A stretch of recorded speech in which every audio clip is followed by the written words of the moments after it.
מי אני שאני אדבר על מרן הראש שיבר, זכר צדיק וקודש לברוכה,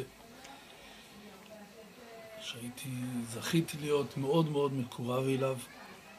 ההתנהגות הזאת של הפשטות היה גם כלפי התלמידים. אני זכיתי ללוות אותו פעמים רבות, עשרות פעמים שליוויתי אותו אחרי שהוא סיים את הישיבה, לפני צהריים, אחרי השיעור, ואם הוא ישתהה אז אני ליוויתי אותו לאוטובוס. באותו זמן הוא היה נוסע חזרה לביתו באוטובוס. ואז הוא היה מדבר איתי בהרבה עניונים בענוג הסעודום, כדבר איש אל רעהו, כי פשוטו הוא הראש שיבר ואני תלמיד קטן, דיבר המון דברים, כדבר איש אל רעהו. זה היה המציאות שלו, זה היה הכוח שלו. הישרות הזאת הרחיקה אותו מכל פגיעה בזולת.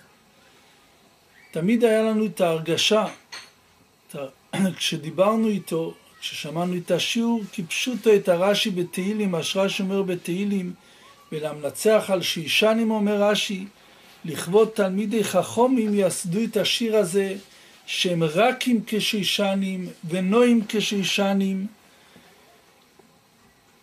המציאות שלה הייתה מציאות של תוירו בכל הפרטים של תוירו.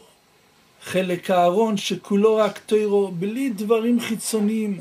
חלק ההלוכה לא היה שום תערובת של שום דברים חיצוניים. מה יצא אם הוא יאמר ככה אז יכול לקרוא כך וכיוצא בזה.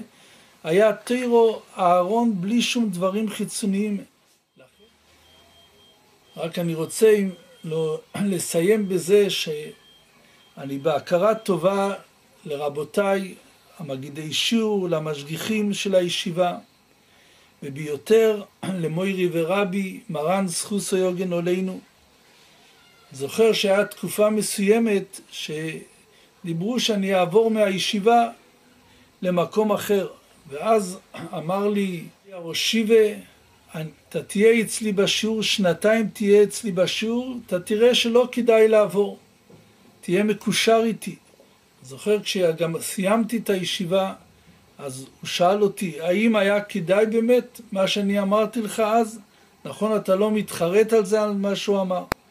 זה הקורס הטוב שיש לי, שבאותם שנים לא משה ידי מידו התורה, אין בתוירו ואין במילה דשמי.